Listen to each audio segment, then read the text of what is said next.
Okay, who's my battery expert? 119.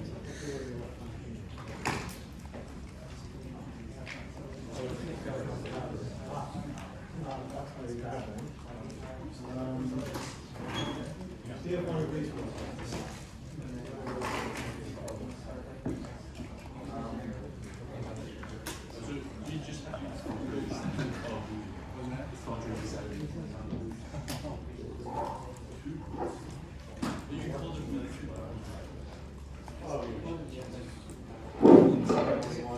It'll last for a while. Keep hold on. Okay. So last time we were talking about matrix multiplication, and remember the trick was that if you can multiply two n by n matrices by cutting them into quarters and treating it as a 2 by 2 multiply. So there we have the product of A and B is C, and no matter how big A and B and C are, what we're going to do is we're going to cut A and B into quarters, and then multiply A11 times B11, A12 by B12, etc., etc., etc. And then you can write down the product C11 is A11, B11 plus A12, B21.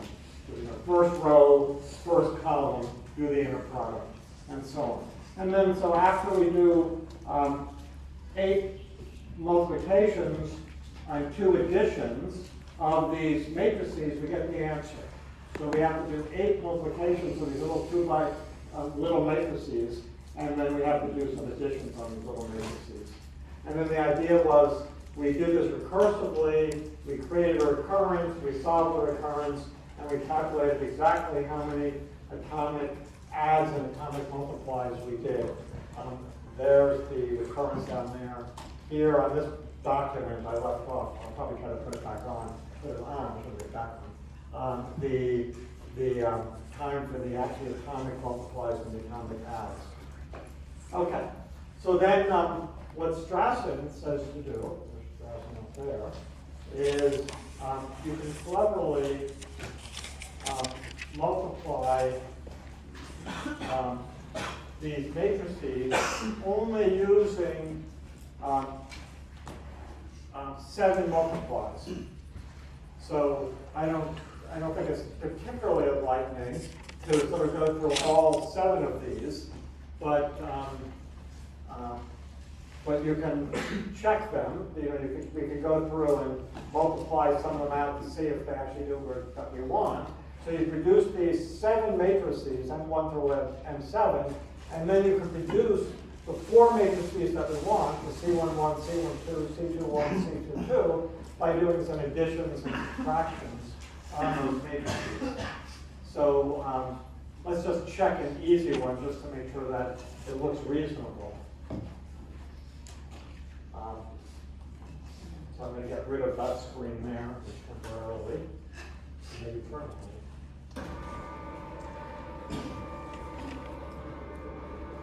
And then, so what's easy to do here?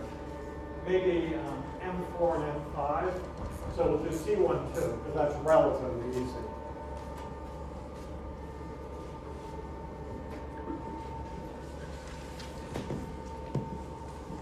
So C12 is M4 plus M5.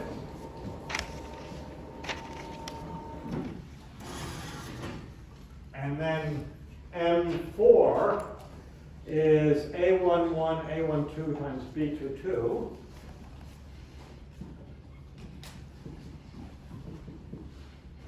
A11, sorry, A11A plus A12 times B22, is that it? Yeah. And M5 was A11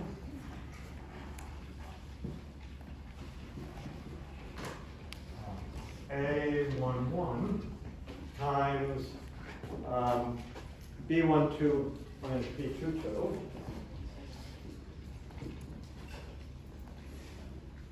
Okay, so if I've done this correctly, this is what the C value is. M4 is defined this way, M5 is defined that way, and then if we just check that we get the right thing out, so M4 is going to be A11B22 plus A12B22.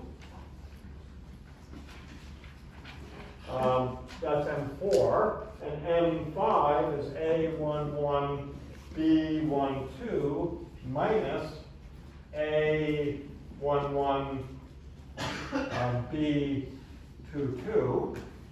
And then the nice thing that occurs is that these two guys cancel, and then we should get A11B12, A12B22, and I assume that that's C12. But I don't have it up there, but C12. Okay, well, if no one disagrees with me, I'm going to say that's what we're looking for. Okay, questions?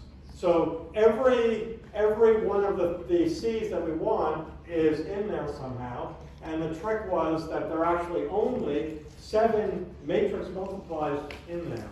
There are lots of additions. We paid a huge penalty in additions, but we saved in the multiplies. Okay, so without me having to sort of do it out, and then everything's done recursively, so the recurrence that we would get then would be, I can erase this now. Let's see if I can actually do this now. The M, we'll do it the way we did it last time, M of n equals, we do 7 multiplies on matrices that are each half as big.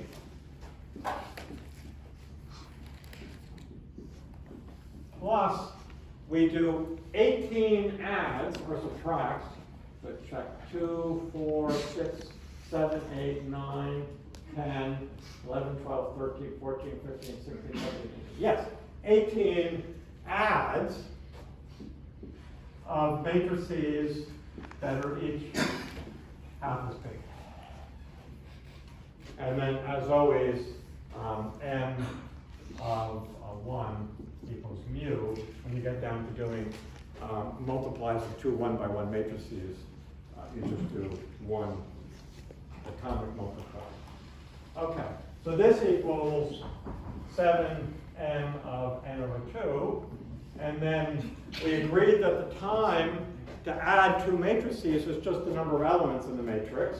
So an n over 2 by n over 2 matrix has n squared over 4 elements.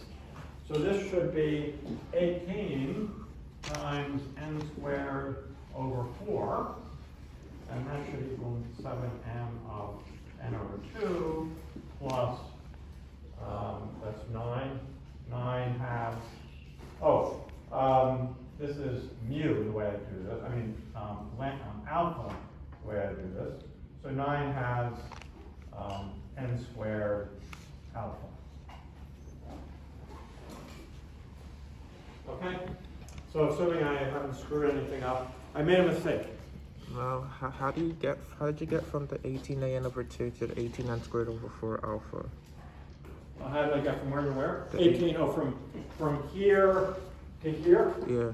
The 18 comes down.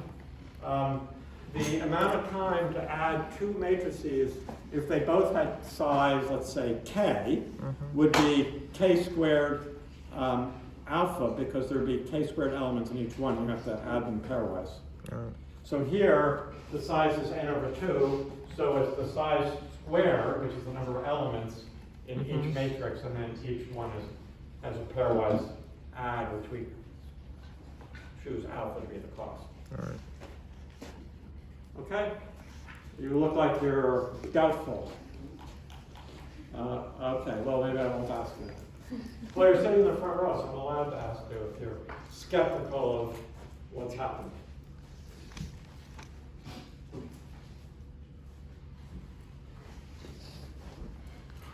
Okay, so then the only thing left to do is to solve the recurrence, which we'll do by the tree method.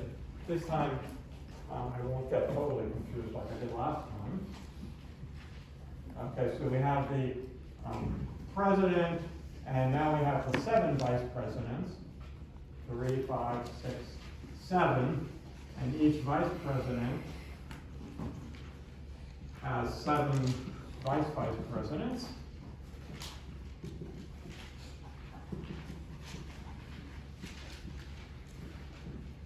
And then we finally go down and we get the supervisors. And then each supervisor has 7 workers.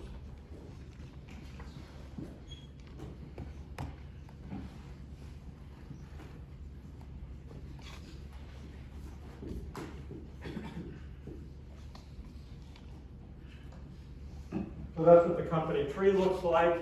We're supposed to calculate how much work each person in the company does. If we start with the, there we go, got the red right away. We always cut off the bottom because the workers look different than the vice president type people, because the workers are always doing this operation, everybody else is doing an add. And so each worker, those are the easier ones, each worker is doing new work.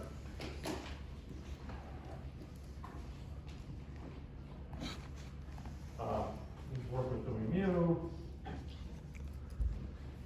And then each other person, we'll look at the size of the problems. The president has a problem size n, vice president has a problem size n over 2, n over 4, down to size 2, and these guys have problem size 1, right there. And then the amount of work the president does is the 9 halves m squared alpha.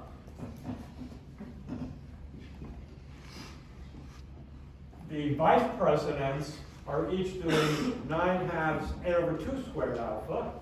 So each vice president is doing 9 halves n over 2 squared alpha.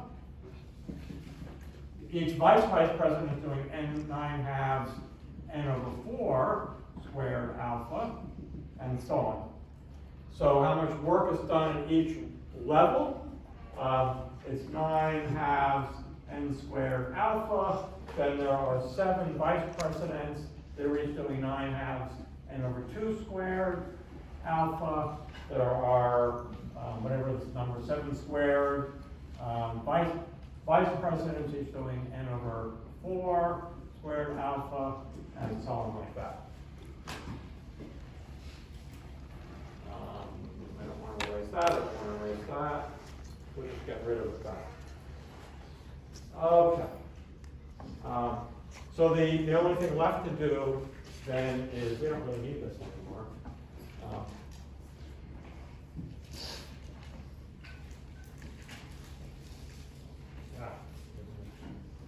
There's something wrong. Blank it out.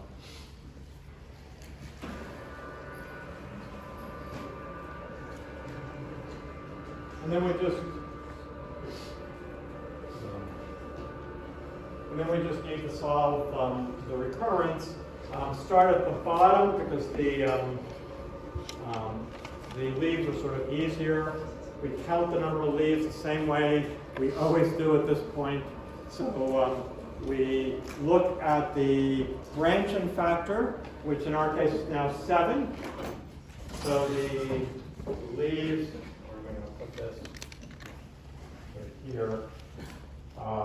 The branching factor is 7, and then the number of levels is just keep cutting in half.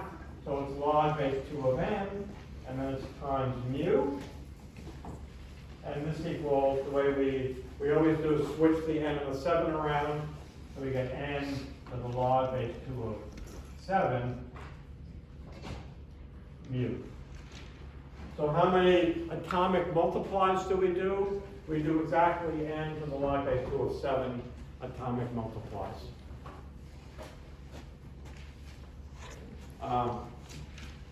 Okay. Then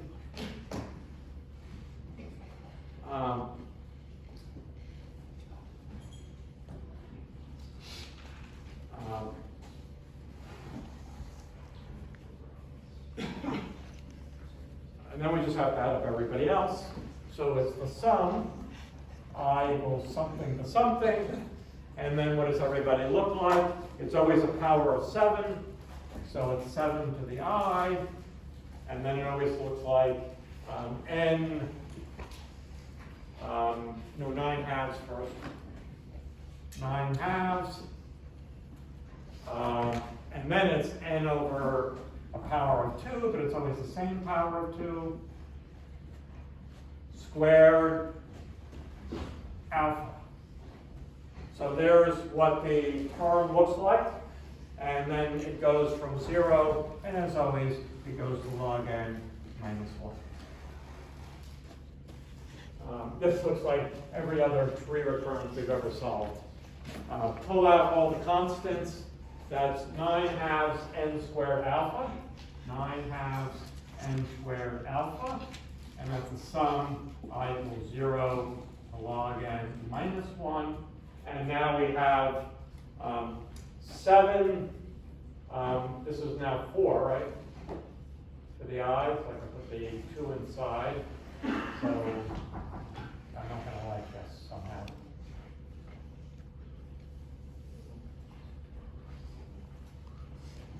I'm going to regret this. Is that right?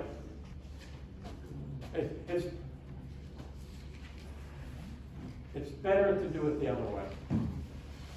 It is right, but probably, well, okay, let's leave it like that and regret it later. Okay, is that right? Any algebra experts here? 7/4. 7/4, yeah, 7/4 to the I.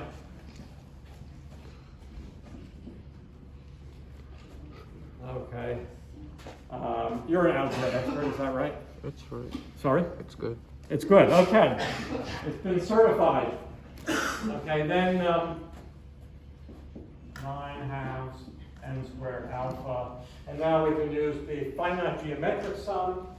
So it's 7/4 to the log n, this number plus 1, minus 1 over 7/4 minus 1. Okay, that equals 9 halves n squared alpha, and then on the top, this is 7 to the log base 2 of n divided by 4 to the log base 2 of n. I might as well just do it slowly here. So it's 7 to the log base 2 of n divided by 4 to the log base 2 of n minus 1 over 7/4 minus 1 is 3/4, right? And so this is, we can bring the 3/4 up, so it's 4/3, 9 halves n squared alpha, and then 4 to the log base 2 of n is n to the log base 2 of 4, but n to the log base 2 of 4 is n squared. So this is 7 to the log of n over n squared minus 1. And the nice thing that happens here then, well, first of all, I cancel this stuff. This stuff cancels nicely, 2 and 3. So we get 6. 6 n squared alpha, and then this is n to the log base 2 of 7. So we'll cancel the n squared. 6 alpha n to the log base 2 of 7 minus, and then it's 6 n squared. That looks bad. Can't have an n squared term. Oh, because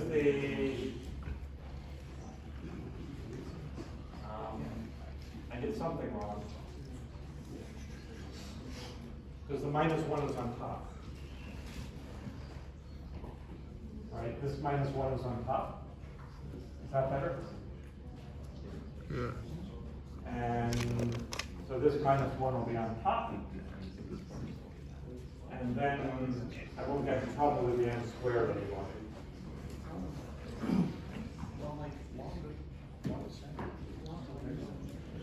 Okay, not too many people are complaining. What did I do wrong? Yeah, that's. The one is the so you're not. Oh, no, I did it wrong.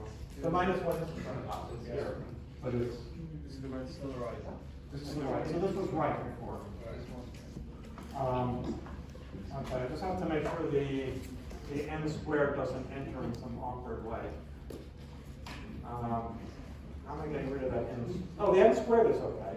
I just kind of have an n cubed. Okay, so so that's good. And then I should have stuck to my guns. 6 n squared alpha. So when I multiply 6n squared alpha times the minus 1. Okay. So assuming I haven't screwed that up, I'm going to go with it. This is the amount of work that you do for everybody above the red line. This is the amount of work you do for everybody below the red line. So if I add them together, I get 6 n to the log base 7 alpha minus 6n squared alpha, and we'll put the other thing on the left, and that would be n to the log base 2 of 7 mu. Okay, so assuming I haven't made any mistakes here, what we get at the end is the amount of work we do in this new recursive, clever Strawson thing is that we end up doing this much work in multiplying, this much work basically in adding up the lower term. And the exponent is log base 2 of 7, which is less than 3. Because log base 2 of 8 is 3. The log base 2 of 7 is less than 3. It should be, let's say, quarter beta of n to the 2.7. Okay, and there was a penalty, of course, that when we did this, even though we lowered the multiplications, we increased the amount of work we do adding by a lot. But that was okay, because even when you increased it by a lot, it didn't affect the exponent, it just affected the constant. And we ended up with this kind of bigger constant than we had before. We ended up with a bigger constant, but it parlayed this nice way into an algorithm that was better than the n-cubed algorithm that you learned in elementary school. Yes? Clarify how you turn like the 7 log n into an n log 7. Is that like That's that funny rule that I never learned when I learned logarithms. But you can always, whenever you have a to the log base b of c, that equals c to the log base b of a. And you've probably forgotten, but when you took 351, you actually derived that. Right, okay, but you did. Okay, so, but it's an easy thing to forget. I don't know why, but it's the only rule of logs I've ever needed that they didn't teach me when I learned about logs in school. Yeah.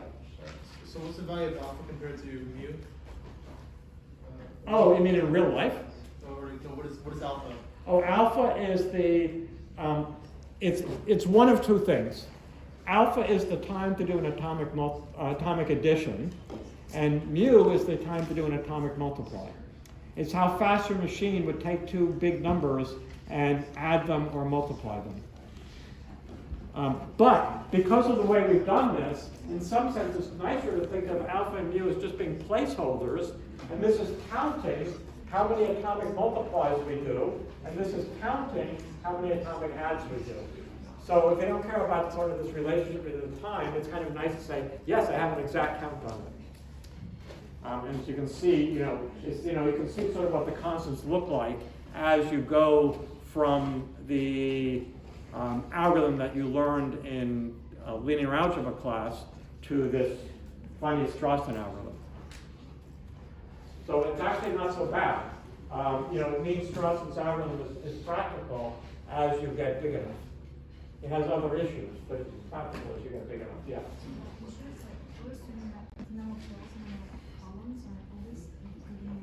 Oh, we're doing much more than that. Yeah, we're assuming it's a power of 2. We're assuming that the size is a power of 2, but it doesn't actually matter.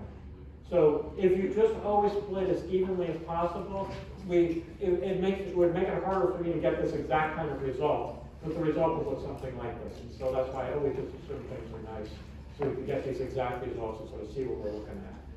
But if you really, really cared about it, you should go back and say, well, what if it's not really a power of 2? What do I do? And then calculate it there.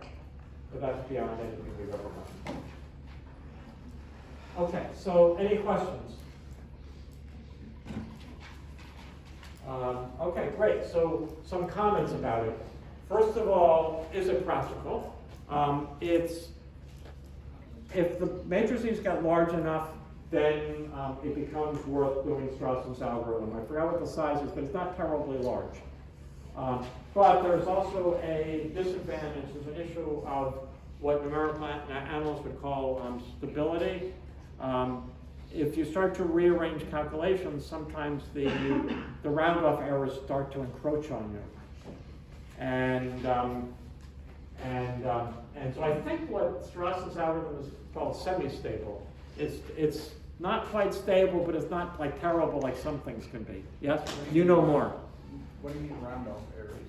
Well, if you start to do real arithmetic, I mean, who's doing matrix multiplies except for numerical analysis on real numbers?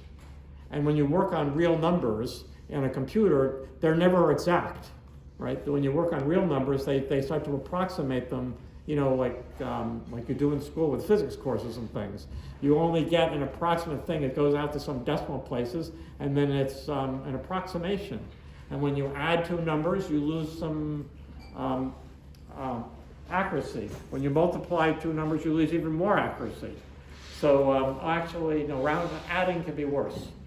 If you add a tiny number to a big number, you may not even see the addition occur, because that may be way off in the lower term. Let me finish. So when you do numerical computations, numerical analysts have these ways of checking to see whether the round-off errors start to build up on them, and then they get inaccurate results. And so I think what it was is that Strawson's algorithm sort of sits in the middle between things that are called stable, where the round-off error doesn't hurt you, and things that are not stable, the round-off error is terrible, and you have to be really careful about them. Maybe you have to do the arithmetic exactly, to this thing called semi-stable, and I don't know what that means. Yes? Could you move that? Sorry? Could you move that thing a little bit? Oh. I don't know if you can.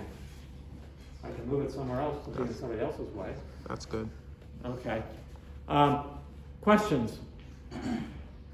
So there it is. So this really surprising thing that you can, once again, because I have this lack of imagination, when I saw matrix multiply, so, oh, God, those are the computations you have to do. You can't beat that.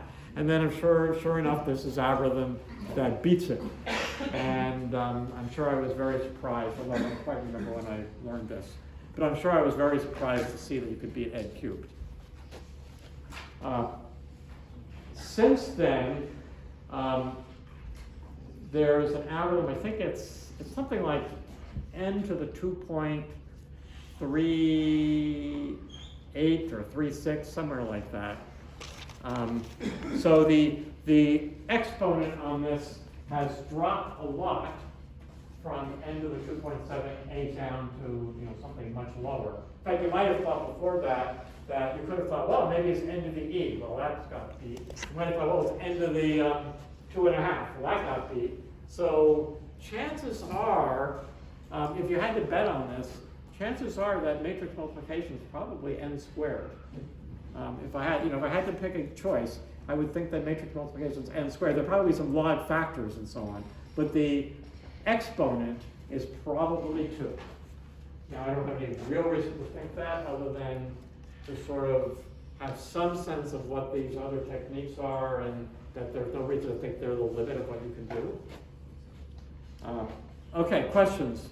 So a little bit of a story, not much of a story because it's computer science, we don't have that many interesting stories. A little bit of a controversy. So this, when it was gotten down to whatever that is, 2.38 or something, many, many years later, that was Coppersmith and Winograd got it down to, and do whatever.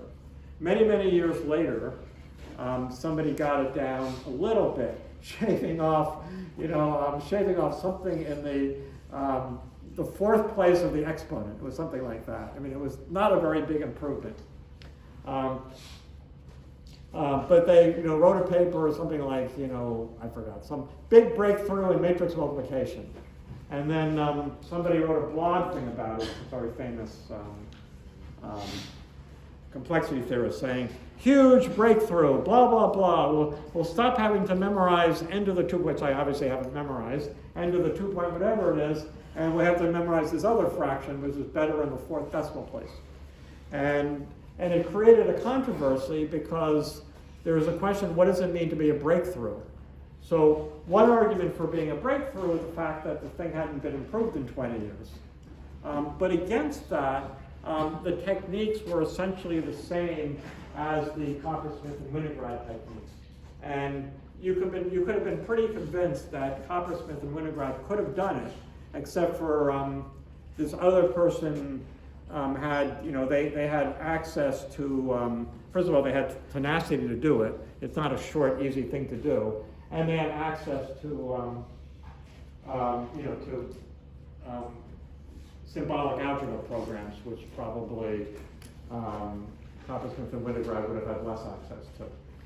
So, so the technique wasn't really a breakthrough as much as sort of pushing the ideas that Coppersmith and Winograd had. But it was a clever pushing of the ideas, for sure. And but the other thing that occurred is it turned out somebody else, hidden inside their PhD thesis, that also had done this. They had gotten an improvement which wasn't quite as good as this one. So there had been, just a little before this improvement that this other person actually knew about and also used the two things, putting them together. But that also dulled the idea of having a breakthrough that somebody else had done it. And then you might have asked, why did this other person hide it in their PhD thesis and not say anything about it? Because this other person had talked to people like Strawson and said, what do you think? I've done this thing, is it a big breakthrough? And people like Strawson said, no, it's not. You're just pushing those other techniques. So, so it was certainly worth doing more than hiding it in the middle of a PhD thesis, but my guess is it wasn't quite this big breakthrough, but it's, it was progress after 20 years. Okay, questions? Okay, so that's everything I know about matrix multiplication. As I said, I don't think people do matrix multiplication often, but there are a lot of problems in linear algebra that are reduced to doing matrix multiplication. So you can do other problems. The fact that you can do matrix multiplication quickly means that there are other things like inverting matrices that you can also do quickly. Okay, any other questions? Great, well, there are no questions already. I've worn you out. Nobody knows what I'm talking about. Okay, so let's go to a more obvious question.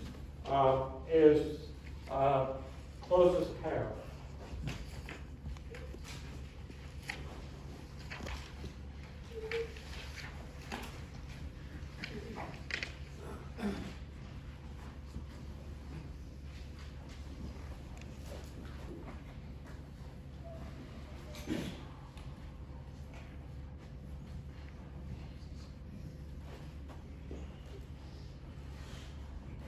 Okay, so you have a bunch of points in two-dimensional space, and you want to find the 2 points that are closest to each other.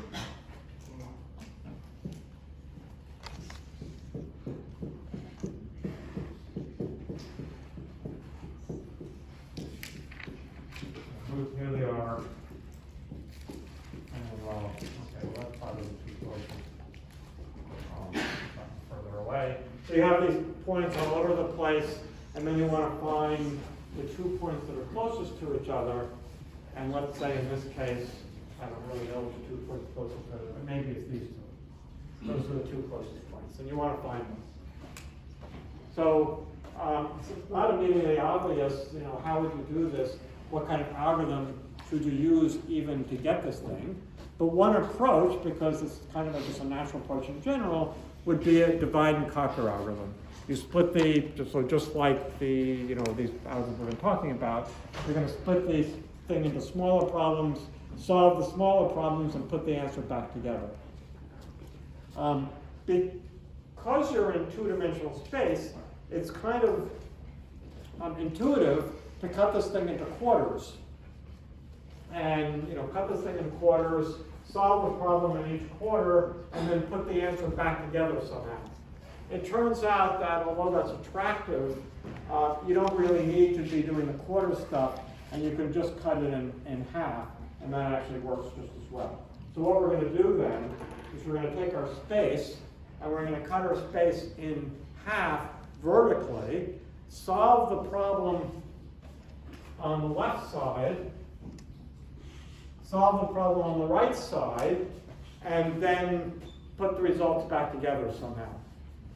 And for me, at this point, it's really, really important not to sort of think about what happens on the left side, what happens on the right side. All I'm going to care about is that I do something, and then I trust that I get the answer from the left side. I get the 2 closest points on the left side, I get the 2 closest points on the right side, and then I put the information back together somehow. And if I ever start to think about what's happening on the left, what's happening on the right, then I'm going to get lost. So you must at this point trust that as you cut the problem in half, recursively find the 2 closest points on the left side, the 2 closest points on the right side, and then put it together somehow, the left and the right work correctly. And I don't ever want to think about what those details inside the left and the right side look like. That would just confuse me. Okay, you're with me. You're good. Yes. Oh, we have 2 questions. I'll start here. Yeah. So, even if you find the 2 smallest points on the left and right, what if the true small point is like on either side? We're going to have to work on that. That's what I mean by putting it together, actually. Is that what your question was? Yeah. So the question is, once I find the 2 closest points on the left side and the 2 closest points on the right side, what if the 2 closest points actually cross the boundary? Then I'm going to have to do something. Okay. So I think I'll just keep talking as if I don't know where things are going, because it seems attractive to do that. Because there's going to be some things we're going to need to know as we go. So what do I do about crossing the boundary? Well, there's some nice property about points that cross the boundary that that could be better than what's on the left side and the right side. That I only have to look at points that are close to the boundary. Points out here cannot be a close point to something else on the other side of the boundary. So that's going to be critical. The points that are crossing the boundary that might actually be closer than the best on this side and the best on that side. What's the best on that side? Well, let's say, I don't know. Let's say the best on that side were these 2 points. So the points that's best crossing the boundary is going to be close to the boundary. They have to be close to the boundary. And now, how close to the boundary do those points have to be? They have to be it's got to be closer to the boundary than this distance here. Let's say this is smaller than that. So any point that we care about that might cross the boundary and create something smaller than we got on the left side and got on the right side has to be close to the boundary. How close to the boundary? This distance here. And unfortunately, I don't remember what the book uses for that distance. But, so I have to probably make up a letter here and try to stay with the book as much as possible, but I don't remember what letter they use. So what I'm going to do then is draw a red line like this, and a red line like this, and gosh, I just don't remember what letter they use. I'll say lambda, it's probably not the letter they use. And maybe it's alpha, I don't know. Okay, so I'm going to draw two lines like this, and let's assume that this has length lambda. Lambda for length sounds good to me. That is length lambda, that's actually length lambda 1, that's length lambda 2, from the left side and the right side, and lambda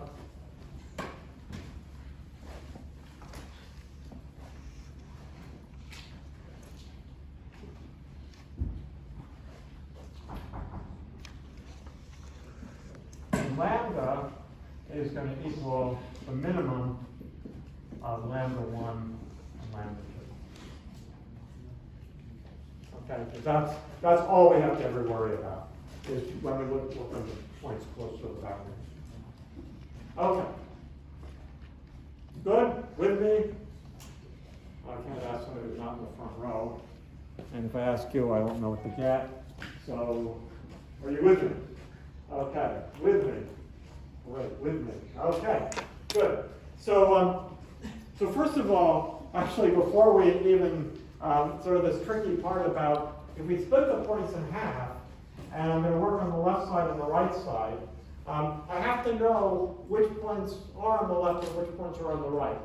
You can actually do this using a selection algorithm. You can find the median, put the guys on the left and the guys on the right.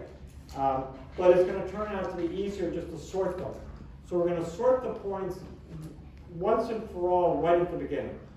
Because when you work on the left side, this is the part where I'm not allowed to sort of talk about it, but when you work on the left side, you have to do this thing again. You have to cut the points in half and work on the left and the left-right, or right-left, whichever way that is. And so either you can't afford to sort a second time. You could afford to do selection on the left side and the right side. But if you just sort once and for all, you'll be set to go. So what we're going to do is we're going to take the points, and at the very beginning, we're going to sort them by their x-coordinate. And the reason I want to sort it by the x-coordinate is I'll know which points are on the left side, which points are on the right side, when I cut it in half and solve it recursively. And then, the thing I'm not really allowed to talk about is when I work recursively inside the two halves, I already have the points sorted on their x-axis. So I don't have to do anything. So at the very, very beginning, we sort the points by their x-axis and just keep a track for each point. Just give it an entry with it that tells you what its sorted order is based on the x-axis. Okay? So we're going to sort them based on their x-axis right at the beginning so that we can keep cutting in half and never worry about it. Yes? Why are we doing this sorting? Because when you do it, it's better actually just to say do it by selection, but it's sort of, we have to sort anyway. So we want to sort because we want to cut this in half and work on the left side and the right side. And if I sort, I know who's on the left side and I know who's on the right side. I can give each point a rank. So when I sort, I just write down for each point what its rank is, and each point will have associated with it its rank in the sorted order. And then I know which points to work recursively on the left side with, and which points recursively work on the right side with. Furthermore, once I've sorted them, and I get them on the left side, I can pull out the first half of the left points and the first half of the right points based on that same sorted order. So one sorting at the very beginning lets me continually, in the recursion, keep cutting things in half. Let me get back to first, yeah. How can you tell which things are in capital and Wait, I'm not there yet, so let me just get those points first, yeah. what's the base case for recursion? Oh, base case, I don't know. You get down to 1 point. get down to 2 points, I guess, I don't know. I mean, this is one of those awkward things that if you never think about base cases, because you almost never have to worry about them, I don't have to worry about this detail that you're talking about. But yeah, so I guess what can happen? I keep cutting in half. Make sure you always have 2 points. And if you get down to 1 point, I mean, I guess you could get down to 3 points, you cut in half. Oh, no, if you get down to 1 point, you don't do anything or something. Or if you get down to 3 points, then just calculate their distances and return it, so that I don't have to ever.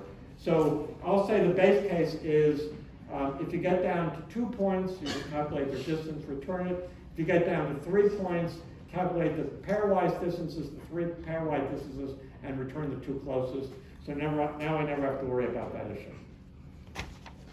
So I got your question in, and then you had a question about boundaries or something? Yeah, how do you figure out which points are? Okay, we'll get to that. Yes?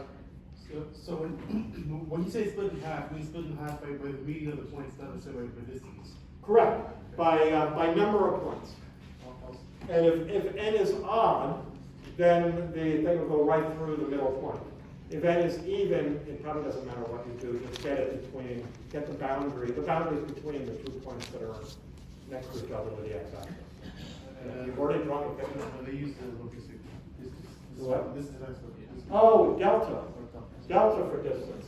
Okay. So, lambda for length, delta for distance. Okay, but we might as well look like the book.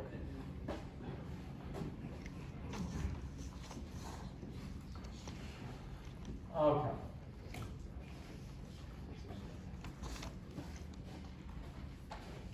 Okay, then we need to figure out which points are, so this, the next thing that I asked, which points are within the boundary. Remember, this boundary is only based on the x-axis. So all you have to do is, well, once you know what the, where the dividing line is, if n is odd, it's right on one of the points. If it's not, just pick somewhere between 2 points. Once you know the dividing line, if you go through the points, it's easy to figure out which ones are within the 2 sides of the boundary. You can just go through them and look at their x-axis and see if they're in this interval here. And if they're in the interval, then you're going to hold on to them. If they're not in the interval, you're going to throw them away. Okay? Yes? The boundary size each side, Say it again? the boundary size E on each side. Yeah, it's going to be delta on both sides. So it's right. So the length, this length here and this length here are both delta. The idea being that any point out here cannot be a closest point. I mean, you already know everything that's left of the blue line, so any point out here to a point here is already bigger than delta. So you don't have to worry about it. So you only have to worry about points that are inside the red line. And those things might actually have something smaller than delta, and they have to cross the red line, right? The blue line. Any point that might beat this delta here has to cross the blue line. There has to be a point in here and a point here that's smaller than that interval. Okay? With me? So in principle, all we have to do then is go through all the points here and all the points there and pairwise look at those points and look at the distances. That's the good news.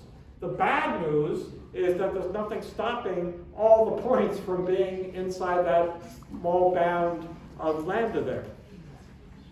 So we need to have some trick to avoid looking at every possible pair of points. Okay? So we need a trick to avoid looking at every possible pair of points.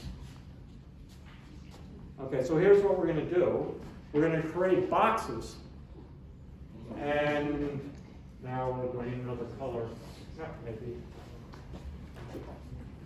Oh, maybe I have a. Oh, I didn't break the green one.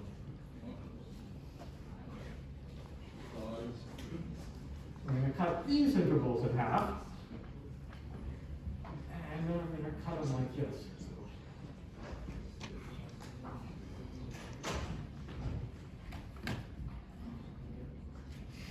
And the height is going to be delta over 2, and the width is also going to be delta over 2.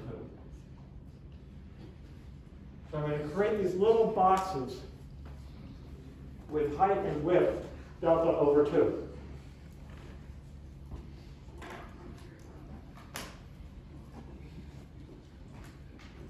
And here's the beauty of it. Because the boxes have height and width delta over 2, that means the distance that's farthest apart inside one box is actually less than delta. The two farthest points in a box like this, go from this corner to that corner, or that corner to that corner, that's less than delta. Because that's less than delta, it means there are no 2 points inside one of those boxes. You can have 1 point inside a box, but you cannot have 2 points inside of a box. So every box has at most 1 point in it.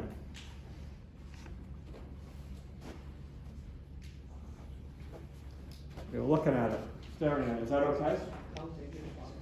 The boxes are height delta over 2 and width delta over 2.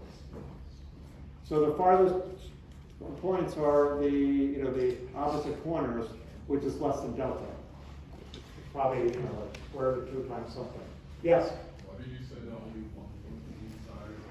Because the two farthest points in a box is less distance than delta. From one corner to the other corner is smaller than delta. Well, what if, Sorry? you said the two small, like the small. If you take one box, the two farthest points in that box are smaller than delta. Inside a box, every pair of points inside a box is less than delta. Yeah. But we already know on the left side and the right side, the two closest points is delta. Yeah. That means a box can only have 1 point in it. I mean, what about, points that are between, like, that cross? Yeah. Okay, what did he say? Never mind. Sorry? I don't know what you said, so I'll accept it. So anyway, a box can have at most 1 point in it. A box can have at most 1 point in it. And so what we're going to do now is go through, since I know that boxes can have only 1 point in it, it means, yeah? Are you dividing the whole graph with this width, or just the product between the two boundaries? Only the red, inside the red boundaries. Right, because I do not care about points that are to the left of the red boundary or points to the right of the red boundary. They cannot affect anything. The only ones that are relevant are the points inside the red boundary. Okay, now all I can do is go through the points inside the red boundary from top to bottom. If I'm going to do that, I need to have the points sorted by their y-axis also. So that means at the very beginning, when I sort the points by their x-axis, I'm also going to sort the points by their y-axis. So we're going to sort at the very, very beginning, we're going to sort the points by their x-axis, and we're going to sort them by the y-axis. But I didn't know that I needed to do that until I got to this step, so I didn't really want to talk about it. So we're going to sort them by their x-axis because I have to do this cutting in half stuff and know where things are and which points where, and then we need to know which points are inside the red boundaries when they come back. So I need the cutting by their x-axis. I'm also going to need them sorted by the y-axis because once I do this, I'm going to look at the points inside the boundary and go from top to bottom by their y-axis. I'm going to just walk down through the points by their y-axis. But only the points that are in the inside the boundary. Okay. So what does it mean, though? So if I find a point, let's say I find a point inside the box, this box here, and I'm coming down this way. So, so I don't have to worry about points above me. Points above me will find me. I have to find points below me. So I'm coming down like this, and this guy has to find anyone who might have distance closer than delta from me. but there can't be that many points that can have distance closer than delta. If I go down far enough, I'll reach a box that's too far away. And how far can that be? It can probably just be these two boxes, right? This distance, well, not in here because that's that side, but these 4 boxes. The only points on the right-hand side that could possibly be closer would be, let me mark them in blue.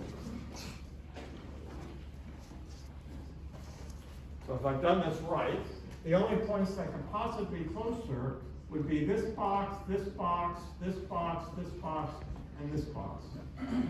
And already this distance is delta, so things down here can't be close enough. I must be missing something because the book says 15 boxes, but, oh, they may be looking on the other side too. Yes? Each of those boxes with its delta, right? Sorry? Each box, the width is delta.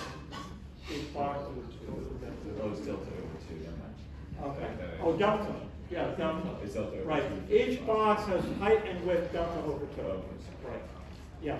Could you explain why you're not checking boxes above it again? Oh, because we're gonna go top to bottom looking at the points. So anyone above you would have found you already. You don't have to find them. So you're doing this for points on both sides? Yeah, we're gonna walk down, right, we're gonna walk, oh, I see, we could just walk down points on one side, that would also be good. I was thinking of walking down points on both sides. But what you would say is walk down one side, and then, and then if you walk down one side, you have to check all the points on the other side. And I was thinking walk down both sides and checking just the points on the other side. Maybe yours is better. I don't know, it doesn't really matter. So just we'll stick to it so I don't have to change and you can change. So we'll walk down both sides, and when you don't have to look for points above you because they'll find you, but you need to look for points below you. And so you just need to look at if I find this point, I have to look at the points on the other side of the boundary who are in any of these 6 boxes. That's anything below that will be farther than delta away from it. So, so it means that I only have to look at the next 6 points on the right-hand side. What about Sorry? what about the two underneath it, jump underneath? The two that jump underneath it as well. They're irrelevant, other than I have to worry about looking at them. But they're irrelevant because I've already found the closest points on the left side. Right, the left side was in, So anything on the left side with this guy has already been found. So, so I do have to be careful that there can be points over here that I have to bypass. But on the right side, there are only 6 points to look at. And then there are possibly 1, 2, 3, 4, 5 irrelevant points from the left side that you might have to bypass as you go through here. So I guess it means that you only have to look at 11 points going down, because there'll be 5 possibly on the left side that are irrelevant, because they have to be farther away. And I guess, yeah. And the 6 points here that might be relevant. Okay, there's a question. Let me do this one first. Yeah. If there's a point, say on the very left side in the box, would you only check the 3 leftmost X boxes because the other? If there's a point where, so I'm checking this point. What do I have to? The box next to that point. This one? If there's a point in there, yeah. Yeah, you still have to check it. You wouldn't have to. No, you check don't have to check it because it's both on the same side of the boundary. So the rightmost 3 X's, would you have to check those boxes? You have to check. You have to look in case there are points in these 6 guys, these 6 boxes. But the ones on the right are more than delta away from that box. See what I'm No, saying? they're not. Yeah, they are. They're potentially, points in here are potentially delta away.